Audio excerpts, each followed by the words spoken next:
Je vous parle de sexualité, des histoires de couple, de confiance en soi.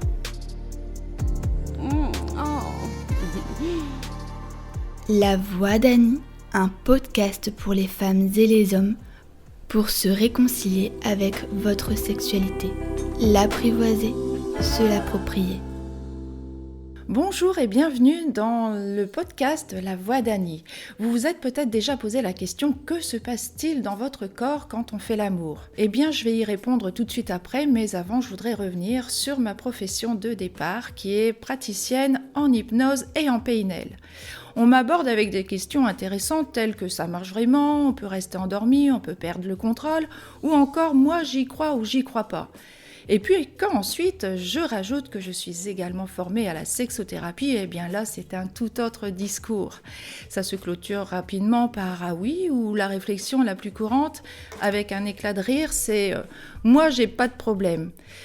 Alors ça me fait beaucoup rire parce que je rajoute: est-ce que votre partenaire peut en dire autant ? Il y a rarement des questions qui sont abordées sur cette partie de mon travail et c'est bien dommage.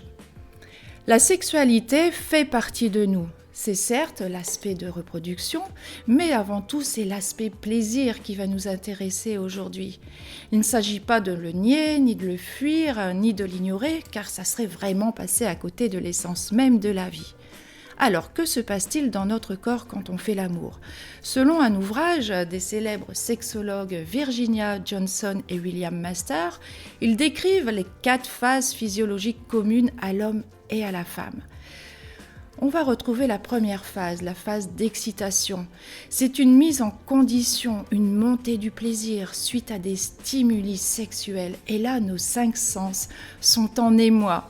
Les lèvres et les petites lèvres grossissent, il y a une augmentation du volume des seins et durcissement des mamelons chez la femme. Si la stimulation du clitoris est bien adaptée, c'est-à-dire pas trop directe ou trop peu intense, il va se durcir et se gorger de sang. Il peut même augmenter son diamètre de 30%. Alors, petite précision, sur notre clitoris, ce n'est pas qu'un petit bouton, il mesure entre 10 et 12 cm et il est composé d'environ 8000 terminaisons nerveuses. Oui, vous avez bien entendu, 8000 terminaisons nerveuses. Imaginez bien qu'un doigt en comporte 3000. Pour vous dire à quel point nous sommes chanceuses, nous les femmes, cette sensibilité exacerbée, eh bien nous pouvons la savourer à chaque instant. Lors de la phase orgasmique, le clitoris se fait ensuite un peu plus discret à la vue et au contact.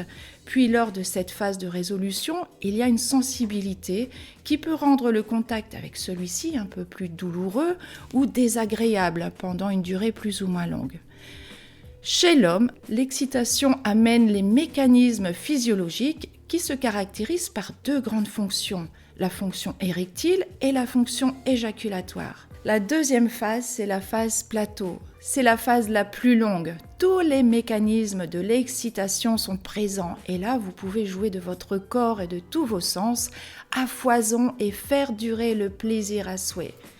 La troisième phase, c'est la phase orgasmique.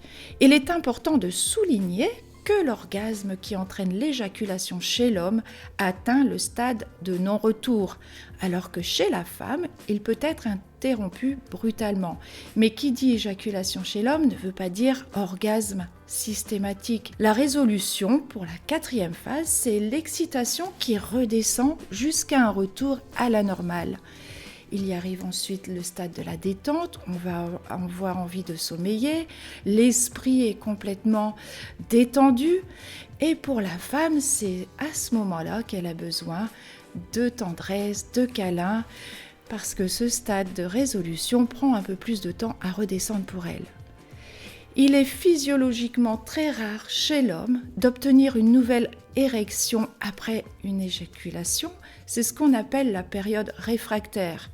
La durée est variable selon l'âge, il en va de quelques minutes, quelques heures, voire quelques jours après 70 ans. Je vous invite donc à être un peu patient et de laisser un peu de repos à votre partenaire avant de reprendre vos ébats amoureux. Je vous souhaite d'être éveillé dans votre sexualité, de vous laisser aller au libre cours de vos expériences. Vous pouvez liker, partager, parlez-en autour de vous. Je vous dis à très vite pour un prochain épisode.